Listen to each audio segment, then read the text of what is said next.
This video is sponsored by War Thunder. Sea of Thieves has added a bunch of cosmetics since launch, and not all are time limited. In fact, only a small handful of them are not available anymore. So let's go over a bunch of awesome earnable cosmetics you can still get in the game. These will range from easy to tough, but remember, it's the journey and not the destination. Or something like that. Let's go! If you're new to the game, you can earn cosmetics for playing as an emissary for the 5 available factions and the sovereigns, although we're just going to be focusing on the original 5 companies. All you must do is turn in loot and place in the top 2 tiers to earn these cosmetics on the leaderboards, but the real standouts are the early ship sets. For each faction, you need to finish in the top ledger 4 times, aside from Athena's Fortune, to earn the alternative sails and ship sets. These are the Tribute Peak set, the Relic of Darkness set, the Merchant Ambassador set, and the Master Renegade set. For the Magpie's Glory set from Athena's Fortune, you need to reach the top tier 6 times to earn the ship set. You can also earn the weapons after the ship sets for the main 4 companies, with the weapons being the first rewards for Athena's Fortune. After that, they get synced up equipment. All of these rewards are fantastic, with 12 months of rewards being available and award you just for playing the emissary system. Each company also has their own unique nameplates. These are earned at level 90 for their respective factions and were introduced as part of Season 11's company expansions. These ship crests are particularly special since they match both ship sets for their companies, both the emissary and the reputation based rewards. Athena's Fortune even has 2, one at level 50 for the ghost ship and the other one at level 90 to match the legendary ship set. None of these items are particularly difficult to get and just require some time investment to earn. You can achieve them at your own pace. I'm a bit of a history nerd, and as much as I like the golden age of piracy or the history of Sea of Thieves, I also love military history, and that's why this video is sponsored by War Thunder. War Thunder helps scratch that itch by providing over 2,500 tanks, planes, helicopters and ships of 10 major nations, ranging from biplanes and armoured cars if you want that retro feel, to modern main battle tanks and fighter jets. A great man once said, "There's a little something for everyone." More than 70 million players have already signed up and played the game, taking part in intense PvP battles with awesome X-ray damage views, intricately modelled vehicle components, and ammunition, armour, shells and missiles modelled off their real-life counterparts. Hell, War Thunder is available for free on PC, Xbox and PlayStation, so you can play it on the platform of your choice. And for a limited time only, if you sign up with my link in the description, you get a generous bonus pack if you're a new or returning player who hasn't played the game in 6 months. You'll get 100,000 Silver Lions, an exclusive Eagle of Valor vehicle decorator, and 7 days of premium account. You just have to click my link in the pinned comment below or in the video description. It's available only for a short time, so please don't hesitate. Legend of the Veil was added as part of Season 6's second content update, and as an exclusive voyage for Pirate Legends. Not only is it possibly the most replayable voyage in the game's arsenal, it also has some of the best rewards. Even some Reaper themed rewards are part of the repertoire. The Veil of the Ancient Ship set is up first and can be unlocked between levels 21 and 29 in Athena's Fortune. This is possibly the most unique ship that I've ever seen and is meant to replicate the ships the Ancients once sailed on, with stone wheels, cannons and capstans to boot. The beige mixed with the primitive paint really hits hard. You don't see people use this ship often. The ancient weapons are the most time consuming to unlock. The blunderbuss is for defeating 150 ghost garrisons. Basically, you have to finish the Legend of the Veil 50 times. For the Eye of Reach, you need to sell 500 legendary loot items, which sounds like a lot, but each Legend of the Veil awards a high number of these, usually about 10, and you can get these from raids or from the Fort of Fortune too. The Flintlock is earned from solving 25 suds puzzles. There is a bit of RNG, but this is gained passively. To put this into perspective, I've done 60 and I have this commendation. It has roughly a 66% chance of appearing. And speaking of Veil completions, you need to do 100 for the Cutlass. The Cutlass is pretty swell, since it's based on the obsidian Aztec swords witnessed by the Spanish during the colonization of the Americas. I think this is definitely a worthy reward. You can get the full priest costume. No, not that one. This one for getting to level 30 in Athena's Fortune, and that'll round off that set. The Servant of the Flame sword and hat are available too, with the hat awarded for 50 completions, or technically defeating the final fortress 50 times, and the sword for dispelling 25 haunted islands. Again, these will be earned in roughly the same amount of time as the blunderbuss and flintlock respectively. Rounding off the Veil rewards is a random pirate lord leg. I mean, it is his peg leg, but you know what I mean. This is a bit out of left field, but you get it for completing your first Legend of the Veil. It's easy enough to earn, and Ramsey's peg leg is truly a legendary item. Rare have been bringing back seasonal pass items with each new season. In the last video, we discussed how season passes 1 to 5 have been brought back.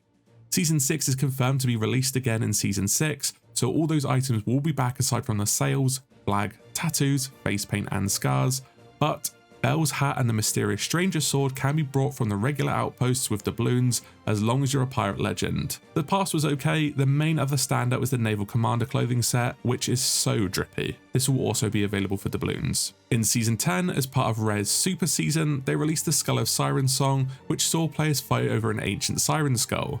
However, with that update, they released some really nice cosmetics. The easiest by far to earn is Briggsy's jacket, and that's unlocked after selling just a single skull. One skull for all this drip. It's really easy, no one really plays this anymore aside from all the new players after watching this video. If you want her mask, you have to cash in 30 of them. The mask is a suitable reward since it's in its own category and it's the first separate mask added to the game. I'd love to see the Veil of the Ancients, Dark Brethren and Reaper masks be added to the game in the future. The Wild Rose set is one of the most popular sets in the game, with the ship set being an early choice for newer players. However, you can earn more than just the wheel from the tall tale. If you complete all of the commendations for it, you are awarded with the Wild Rose heavy cutlass and rapier, beard and hairstyles, along with the entire Thriving Rose set recolor and the newest recolor, the Flourishing Rose set, although this one hasn't been finished yet. Be warned, you aren't awarded all of these just for finishing the tall tale, but you need to buy them in the stores once you have this commendation. While doing the same story mission 5 times is a bit tedious, you do earn a bunch of cosmetics for this, and it's a lovely set to boot. The Kraken and Inky Kraken set are 2 of my favourite items in the game. However, all you have to do is just buy them when you've got enough gold. That's not nearly tedious enough. If you like the style but you really want to differentiate yourself from the shit munchers, me, the Venomous Kraken set is for you. The green and yellow vomit-inducing nightmare may not be as edgy as its older brothers, but it's a damn sight harder to get.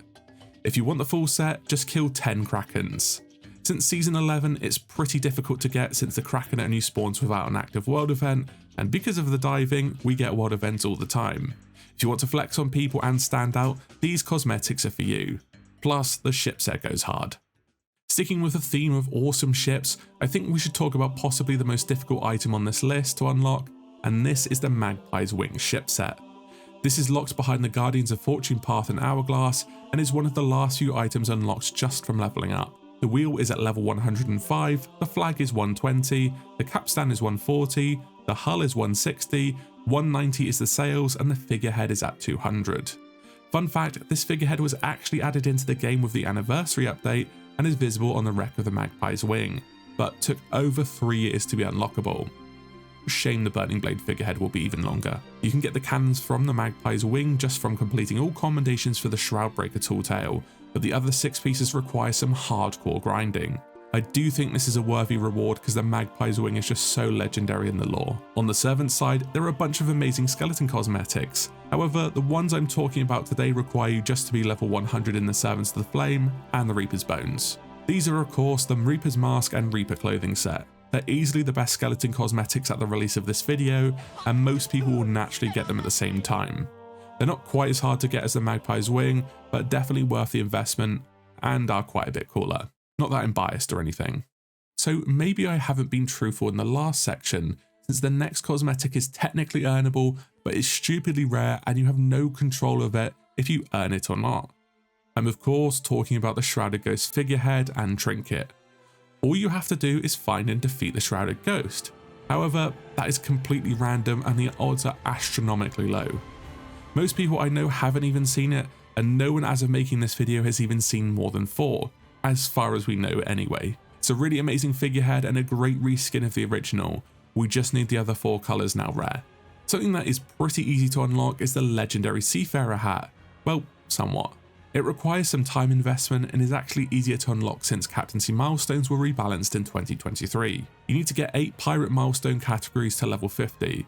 Keep in mind that these aren't single ships, they're just whenever you're playing on a captain ship. Could be yours, could be your friends. While this is a somewhat decent time investment, it will be earned passively by most players.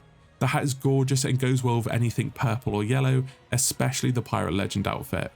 It flies under the radar since it's tucked away in the shop and can easily be missed. Even more so since it only sells for 13,600 gold. The general gold shops actually sell a decent amount of one-off items that are partial sets or one-off items. They're designed to meld well, they're cheap and they're piratey, something that is sort of lacking in recent cosmetic releases. We've got a selection of hats that you'll see on screen. Jackets, belts, gloves and boots are also available, and they're amazing for newer players. You can see the names on screen, all you have to do is spend gold on them.